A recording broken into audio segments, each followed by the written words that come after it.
Hey everybody, welcome back to another episode. Today we're going to talk about something very unexpected. Holy Gabbana joined 20 women versus, one man. And obviously he's that one man, but something interesting happened that interrupted the whole set, and I want us to check it out. Here we go.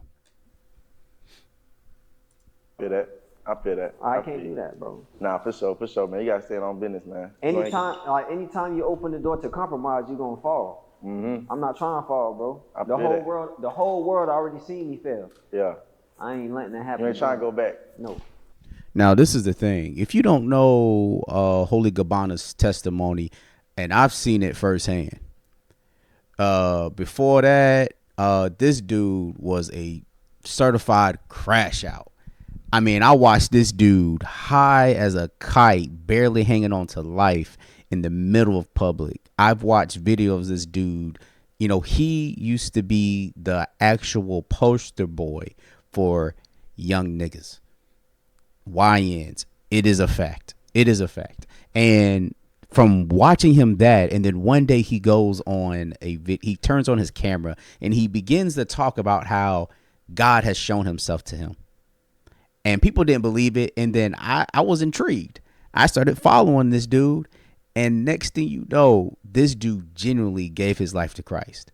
And I've been seeing this man grow in the faith in such a way to where now, bruh, this dude eats nothing but meat when it comes to the faith. And it was very encouraging to watch God totally transform this man. Like watching this whole video, I didn't watch it all, but just how he interacts with the women, right? He ain't on that no more. They wanted the old Gabbana, but they didn't realize this dude is a new creature. And this is a perfect example of somebody being a new creature in Christ. Let's keep it moving. Yeah, you know what I'm saying? All right, let me get my next person to the flow. Boom gang, whole lot of gang shit. What the going on? What the going on? Yeah, what's up? Mind you, these young men are literally quoting what he was back then. Boot gang. That was Gabbana back then. That's why that's why as soon as these young men approach him, they're automatically yelling his name, yelling his old slang talk. Boot gang, boot gang, boot gang. That's all him. That's all him. Well, it was him. Y'all not even supposed to be out here, bro. Who? Wait. What you want to punch by? You know it's on. This supposed to be 20 women versus me. Man, I don't want to hear none of that. Hey, watch out. Y'all ain't trying to. First off, brother, we don't gotta talk about violence. All right. You better know your place. That's all we know. Yeah, act like y'all boys talking. Now, you notice this, man. He says that's all we know is violence. That's all we know. The moment that somebody disagrees with them, their first idea was to violence. Now, granted, this is the culture that we have breeded. And through that, they think that it's okay that your first inclination is to go straight to violence. But they say something interesting to him, and let's see what he say. Why is that all you know? Yeah.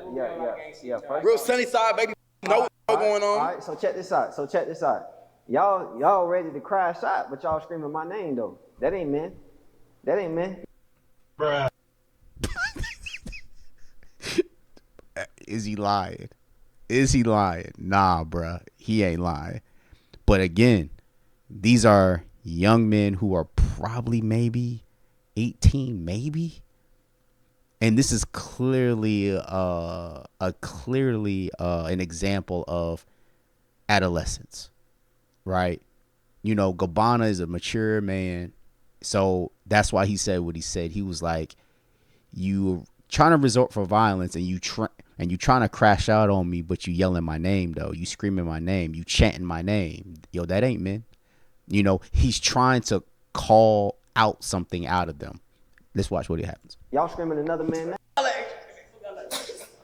Okay, but you still screaming my name. But listen, why y'all screaming my name? Because I used to be just like y'all.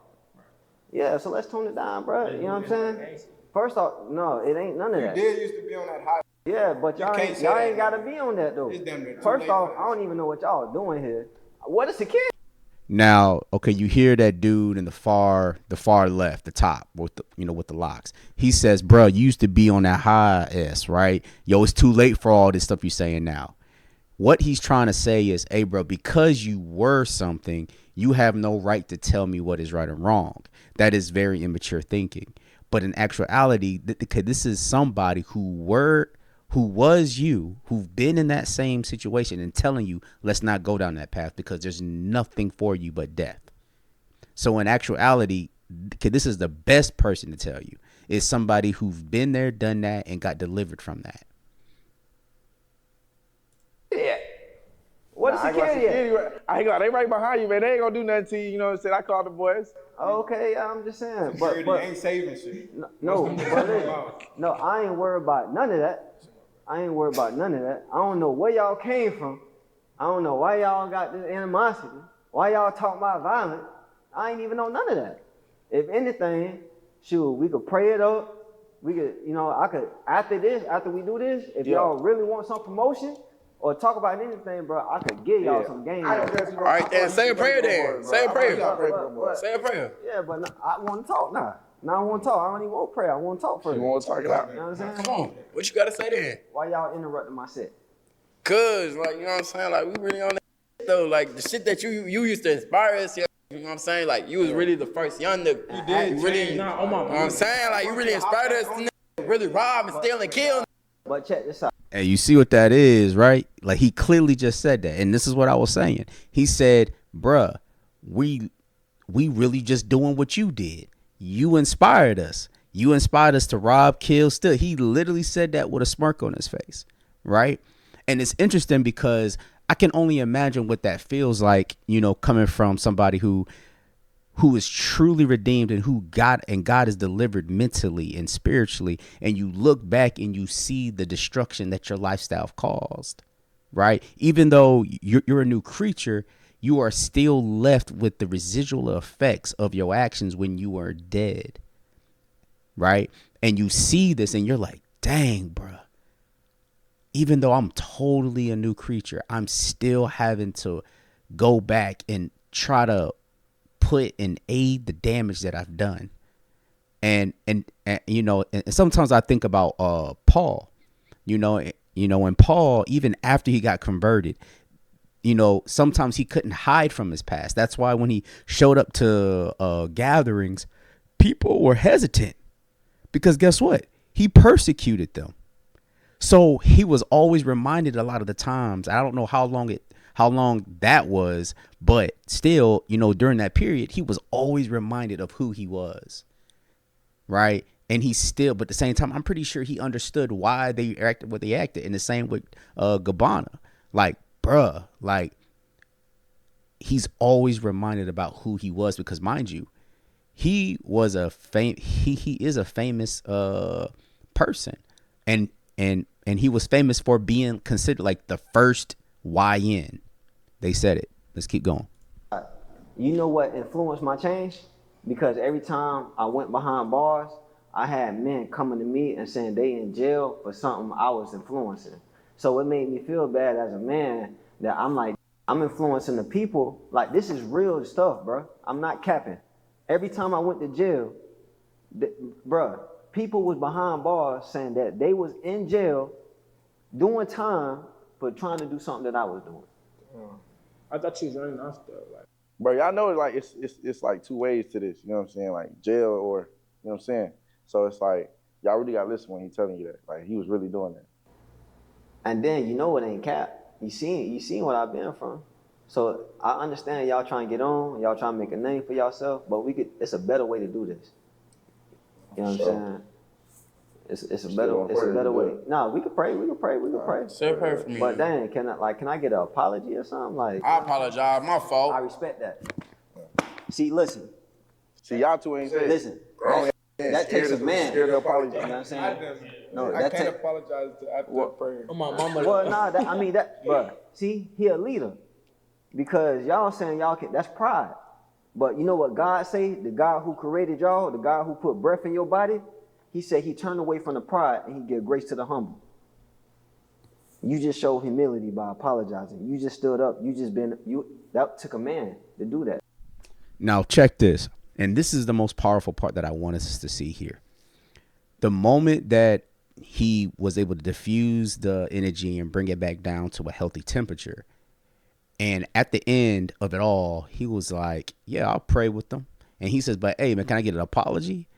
The young man in the middle apologizes. But the moment that he apologizes, mind you, when you apologize, sometimes when you're dealing with pride, it feels like you just lost something. And this is the key thing.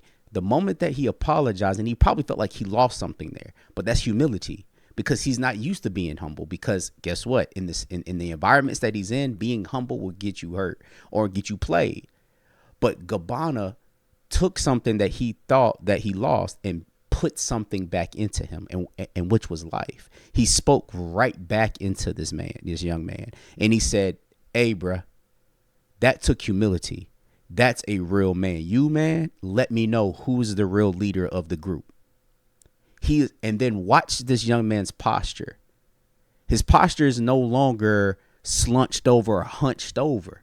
He is actually sitting up because he's actually speaking life into him. And you will begin to see throughout the rest of the time that in this engagement, his head is high, his shoulders are high. And a lot of times this is what we need. Young men need men. Hey, they don't need no young niggas. They don't need no hood rat dude who's over here trying to say just gamble your life away just to run numbers up. This is what they need. And because you see clearly a difference in his presentation. Let's keep going. So really, I respect you more. You know what I'm saying? Now I know who the leader out of these three. That takes humility, bro. I'm proud of you and I respect you, bro. Nah, for sure. I'll talk to you after this. Yeah. So Let's pray it up. Now check this. Even after that, okay, when you direct and you're firm, but you're also loving. And you're loving. These dudes know, okay, genuinely love, right? And I want to read a scripture and we be done. And it comes from Proverbs 15, starting at verse 4. And that's all we're reading, verse 4. And it said, a soothing tongue is a tree of life, but perversion in it crushes the spirit. This is so key. A soothing tongue is a tree of life. Meaning, when you speak life into people, or you're very loving with your words and you're very affirming in a way that is godly, it brings life and it restores people. But when you are perverse with your language, it crushes somebody's spirit. And then by crushing somebody's spirit, the actual repercussions of that could be somebody starting to act out of defense and become prideful. Or by crushing somebody can actually cause them to want to be in a combative state. Right? Or just simply put, this can crush a person's spirit to where they have no hope. So I love this video because Gabbana has shown that, okay, what it is that young men need. And that is love, correction, rebuke, but also love and guidance. But y'all let me know, man. I didn't watch the whole video of the 20, women versus Gabbana, but I thought this was interesting while I was watching, and I just had to make a video, man. So y'all like, share, subscribe, and you tell me, man, if you did watch it, you would think that you liked about it. But until next time, man, grace and peace.